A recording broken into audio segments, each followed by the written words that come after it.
বল আর কখন এরকম প্রসাদ চুরি করে খাবি বল? আর কখনো প্রসাদ চুরি করে খাওয়া রঙে এই তোমার কোথায় দিন? চুকার চুকার হতভাগা কোথাকার। দেখ বাইরে থেকে ফিরে হাত মুখ না ধুয়ে আমি প্রসাদের থালায় হাত দিয়ে দিবি। আরে বাবা সন্দেশ বলে কথা, বেশিক্ষণ কি হাতে রাখা যায়? কি রে বলিস ভাই তোকে? আর একটু হলে আমার তো চোখ মুখ দিয়ে জল বেরিয়ে পড়তো। তাই বলে পুলিশ হয়ে সন্দেশ চুরি করে খাওয়া লোকে দেখে বলবে কি বলো তো? আরে লোকের কথা ছাড়া তো, বাইরে আমরা যাই হলে কেন বৌদি সামনে আমরা সেই ছোট্টবেলাকার সেই ছোট্ট শিশু। পাগল কোথাকার।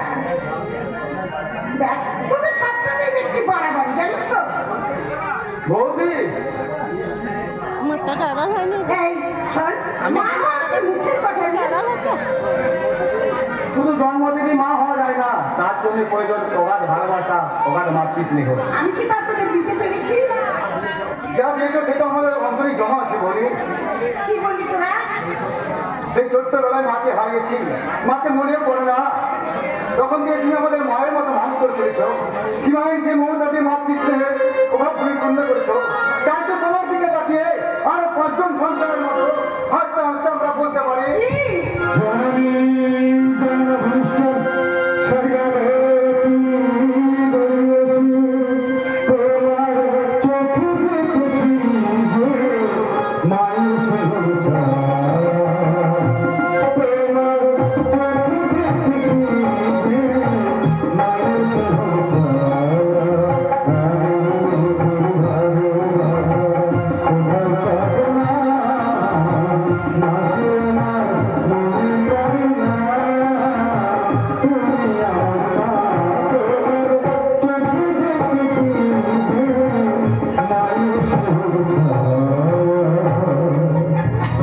শুনছো? ওই হতভাগাদের পাগলামিটা শুনছো? ওরে হতভাগা, বৌদি তোদের সঙ্গে স্নেহ মায়া মমতার সম্পর্ক, কিন্তু আমার সঙ্গে যে রক্তের নিবিড় সম্পর্ক নেই হতভাগা। আমি বাদে ওই ঘরের মেয়েটাই তোদের কাছে বেশি আপন হলো। এই শুনছিস তো তোরা? তোরা আমাকে একটু বেশি ভালোবাসিস, মানুষ তো একদম সহ্য করতে পারছে না। মিথ্যে কথা বলো না বাবু, আমার ভাইয়েরা তোমাকে নয় আমাকেই বেশি ভালোবাসে। কখনো নয়, ওরা আমাকে বেশি ভালোবাসে। তা বললি আমি মেনে নেব? আচ্ছা কল্পনা তুই বলতো, আমার ওই হতভাগারা কাকে বেশি ভালোবাসে? সে কি রে?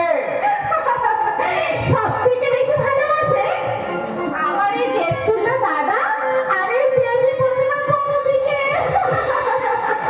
হতভাগী, ভালোবাসাটাকেও সমান ভাগে ভাগ করে দিলি। কল্পনার বুদ্ধি আছে বড় গর্ব। আরে কোথায় বৌদের কোনো বোধ?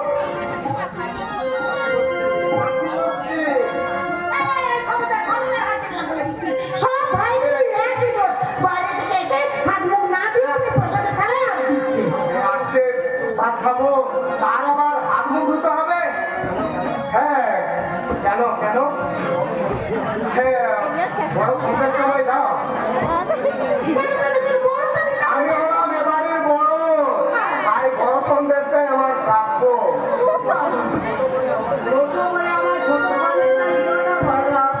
না রে বোকা, আমি আর তুই এবারের বড় আত্মা, তাই ছোট হলেও সন্দেশের ভাগটা কিন্তু সমানই পাবি। দরকার আমরা ঠিক করেছি, আপনাদের ভবিষ্যতে প্রতি মাসে আমাদের বেতন থেকে 1,000 টাকা করে আমি ব্যাংকে জমা রাখবো। আমার কি টাকার প্রয়োজন দাদা? তোমরা তো আমার সব। আমরা একটু সত্য নাও থাকতে পারি বোকা। আরে আপনি না তো কোথায় যাবি বলতেছি? না মানে ঠিক আছে ঠিক আছে, তোরা যেটা ভালো মনে করিস সেটাই করবি।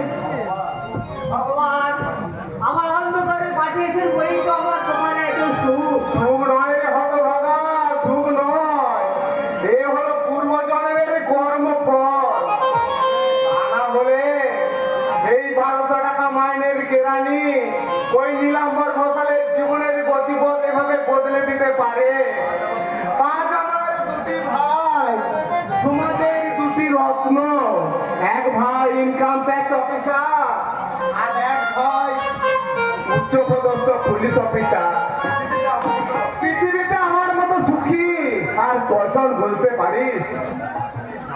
দাদা, আমাদের একটা অনুরোধ তোমাকে রাখতেই হবে। কিন্তু কিসের অনুরোধ? এবার থেকে আর তুমি চাকরি করতে হবে না দাদা, সংসারের সমস্ত দায়িত্ব আমাদের দু ভাইয়ের। তা বললে কি হয় রে পাগল? আমি হলাম এ সংসারের কান্ডারি। সংসারের সমস্ত ঝড় ঝাপটা আমাকে সামালতে হবে। তাই তোরা যখন বলছিস, হ্যাঁ আমি এই চাকরি ছেড়েই দিলাম। হ্যাঁ, তোদের কথা তো রাখলাম রে ভাই। এবার আমার কথা তো একটু রাখতে হবে রে ভাই। দাদা, হ্যাঁ আমি বলবো। হ্যাঁ না না, হ্যাঁ বলবো। হ্যাঁ তুমি বলো। আমি হ্যাঁ। শোন, তোর দাদার ইচ্ছে খুব তাড়াতাড়ি তোর বিয়ে দিতে চাই। দারুণ হবে বৌদি, দারুণ হবে। রেজার বিয়েতে ভীষণ আনন্দ করবো, নাকি বলি সাক্ষর? শুধু আনন্দ, খাওয়াটা দারুণ হবে। চুপ করে হবে দাদা, যেন মনে হচ্ছে কতদিন খাসনি। উমা, সে কি কথা রে? বৌদি, হ্যাঁ, কি হলো? তোমরা সব এমন করো না, আমার কিন্তু ভালো লাগে না। ভালো লাগুক যাই নাই লাগুক, সামনের মাসে কিন্তু আমি তোর বিয়ে দেবো। বড় ওকে বলে দাও পড়াবো, বলে দিচ্ছি। ওর জন্য তৈরি থাকে। তোমাদের আমি ঠিক বোঝাতে পারবো না। আরে বাবা, আমি একটু হৃষ্টপুষ্ট হই, তারপর তো বিয়ে। কি পড়ে গেল বড়? কি আবার করবে? বললো তুমি এবার বিয়ে করতে শুরু করো। কিন্তু পাত্রী কোথায় বৌদি, পাত্রী? তোরা এখন দেখিস নি বুঝি, এই তো পাত্রী মুখ নামিয়ে দাঁড়িয়ে আছে আমাদের আলপনা। আরে আলপনা মানে আমাদের হবু বৌদি। হ্যাঁ। বৌদি, ও বৌদি। বাচ্চারা কি লজ্জা পেয়ে এখান থেকে চলে গেল। তাহলে তোদের বৌদিকে কেমন দেখবি? আমাদের ভাস্করের সঙ্গে মানাবে তো? দারুণ হবে বৌদি, দারুণ হবে। কিন্তু মেয়েটা অত বাবাটা এখনো কিছুই জানে না। বিয়ের মণ্ডপে ওকে আমরা সবাই অবাক করে দেবো। না না, মানে মেয়েটার মতামতটা যদি একবার। কিসের মতামত? আমি তোদের বড় ভাই, চিরদিন আমার কথা মতো এ বাড়ির সমস্ত কাজকর্ম হয়ে এসেছে। আর বিয়ের জন্য ভাইয়ের কাছে মতামত নিয়ে পাত্রী নির্বাচন করতে হবে। না মানে তোরা সবাই জানিস না, আলপনা খুব ধনী বাড়ির মেয়ে। 2 বছর আগে কোনো এক দুর্বৃত্তর হাতে আলপনার বাবা মা ভাই বোন সবাই খুন হয়। আলপনা কোনো রকম পালিয়ে এসে নিরাশ্রয় হয়ে পথে পথে ঘুরছিল। আর সেই পথ থেকে তুলে এনে ওকে আমি আশ্রয় দিয়েছি। হ্যাঁ, সেই কথা তো তোরা জানিস ভাই। তারপর আলপনা দৃষ্টি ব্যবহার থেকে তোর দাদা আর আমি ঠিক করলাম যে ভাস্করের সঙ্গে আলপনা বিয়ে দেবো। তুমি দেখে নিয়ে বলবো, এ আলপনা এ বাড়ির বউ হলে না আমাদের সংসার খুব উজ্জ্বল হয়ে যাবে। আলপনা যেমন রূপেও লক্ষ্মী আর তেমনি গুণেও সরস্বতী। আমাদের পার্বতীর পাশে লক্ষ্মী কত কাছাকাছি মানায়। লক্ষ্মী সাজাতে বলি খুব সুন্দর। হ্যাঁ, খুব সুন্দর। আমার যে সুন্দর এক পাগল কোথাকার।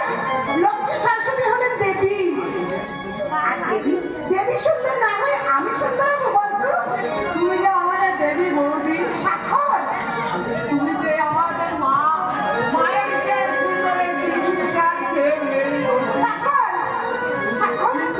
কিন্তু ভগবান এমনই দয়া, তোমার এই মমতাময়ী হাসি মুখখানা দেখার বিশেষ ভগবান আমায় দিল না।